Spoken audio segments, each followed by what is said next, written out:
Hey guys, welcome back to my channel. I'm the housewife historian. You can call me Lindsay. And today we're going to be doing a quick video on the Real Housewives of Beverly Hills, Tom Girardi, his recent indictment, and the deep dive and information that I have gotten for you guys.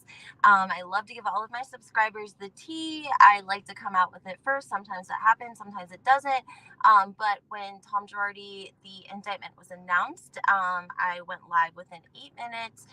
With all of the information. And since then, I have been emailing and digging. I told you guys that I reached out to Ronald Richards.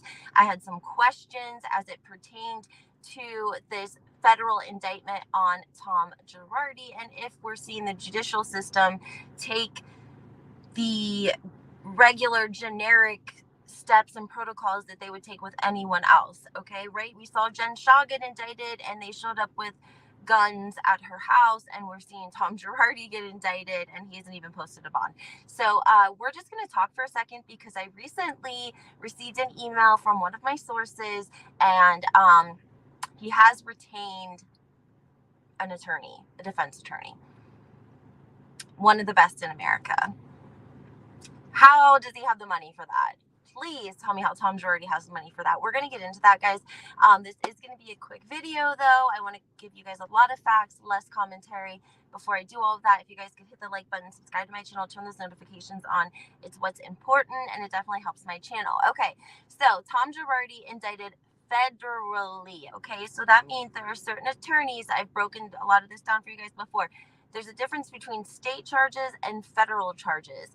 You have to have a federal criminal attorney versus a state criminal attorney. Most people are on state level crimes.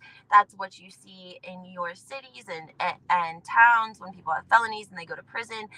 Federal is a little bit different. My source says that they don't even know if Tom knows he's been indicted. Allegedly, that's how bad he is. I don't know if that's the case. I've always seen indictments served by a sheriff, a county, a deputy, and they have to be served and a signature of the person, the defendant. If you are in jail, for instance, and you're indicted, then the police or the sheriff or whomever is serving the indictment will come to the jail to see you and bring you the paperwork and request a signature. So maybe that's a federal thing. Maybe they're doing something different because it's Tom. Now, again, I told you I reached out to Ronald Richards, and I really appreciate, he's very knowledgeable. I mean, he's an attorney, so I think that speaks for itself on the level of knowledge. Obviously, the man is very, very smart. I asked him, why are we not seeing Tom Girardi post a bond? We have 3 people so far in this indictment, and only one of them is in jail right now as we speak because their bond was so high they couldn't afford it, allegedly. And so now they're in jail, and they were arrested in November. And if you guys remember, this was the CFO of Girardi and Keys. He was allegedly taking money. He had a escort, like a regular one that he saw, that he paid up to $20,000 a month. She tipped him off. He took off to the Bahamas, and the feds waited quietly. And before you knew it, he made the amateur mistake and flew home to see his sister, and the feds were waiting at the JFK airport. They arrested him. He went in front of a judge, a magistrate. A bond was set for him, and he was unable to make bond, and therefore he sits in an institution awaiting his trial. Ronald said that they don't want to deal with Tom's health. Like, they don't want to deal with it within a facility. And this is exactly what I talked about in my videos a couple of days ago, that this will affect how Tom is treated, because the state is going to have to cover his health costs if he becomes a warden of the state or the city or the county that he's staying in. They have an obligation. The federal government, maybe they probably pay. Okay, so there's only certain county jails that can hold federal inmates. It has to be a federally approved county to hold federal inmates. So I'm sure that there's a contract worked out between the county and the federal government on how much they pay for them to house one of their inmates. But when you have an inmate that has a lot of health issues, you start to run into problems because then you're having to transport them to medical appointments. The county, they don't want to transfer you. Okay. That means they have to assign you a specific officer that has to take you out of the building, which is security, take you into a public place. They usually try to clear out the waiting room sometimes.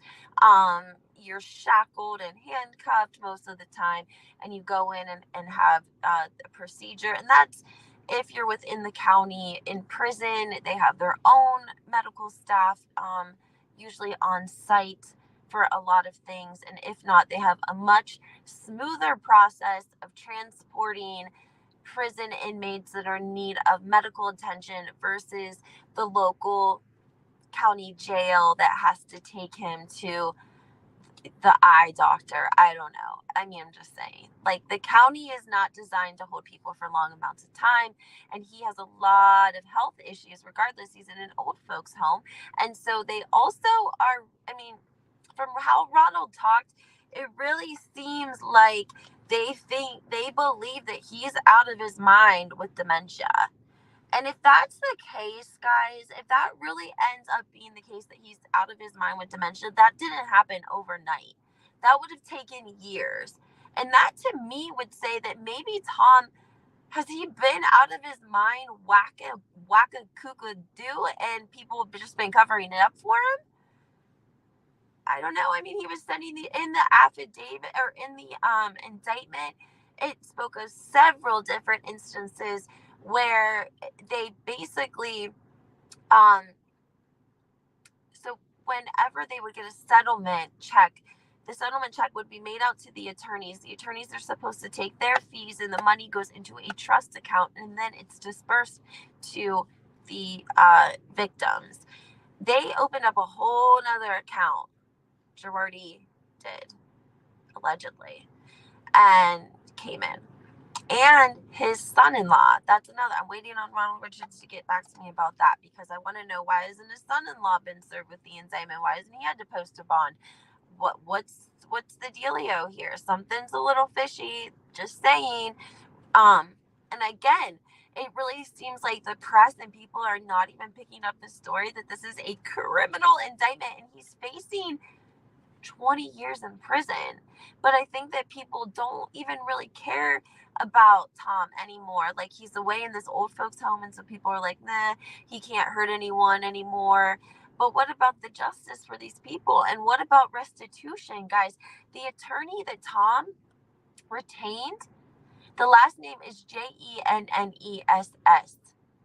and she is ranked like the number one attorney in the United States. How the F does Tom Girardi, who's allegedly broke, who's stolen all this money, have money to retain an attorney of that status for a case of his magnitude? She's going to be taking on the federal government. It doesn't make sense. If you guys understand that, please let me know. I mean, that just does not make any sense to me. But again, my source telling me that they don't even think Tom understands or knows that he's been indicted, really made it sound like maybe he doesn't even know what an indictment is, honestly. And the source gave me who he has retained as his defense attorney, and allegedly they're going to look at his competence when they have a hearing coming up in a couple of weeks. I think on the 6th, maybe.